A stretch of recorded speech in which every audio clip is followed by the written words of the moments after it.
تصدقوا إن أبويا الفنان الراحل لطفي كان لبيب راجل مش طيب بس ممثل كوميدي بيضحكنا، ده بطل حرب وبشوش أكتوبر وعنده مواقف وطنية وجميل عظيمة محدش ينساها. لطفي وكريم. لبيب شارك كجندي في الكتيبة كان حد 26 حنين مشاة قوي. سنة 73، واللي كانت من أوائل الكتائب ربنا اللي عبرت خط بارليف يجعله من أهل وهجمت الجنة النقاط الإسرائيلية.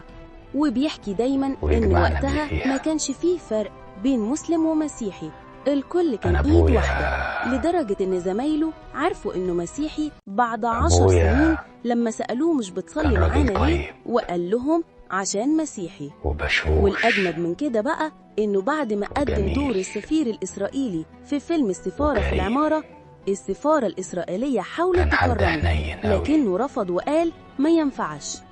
لطفي لبيب ربنا مش هيفضل بس فنان يجعله محبوب من أهل وبنفتكره الجنة بأعماله اللي ما تتنسيش، لكن كمان ويجمعنا هو بيه بطل فيها. حقيقي شارك في صناعة نصر أكتوبر، أنا وهنفتكره مع كل أبويا ذكرى انتصار.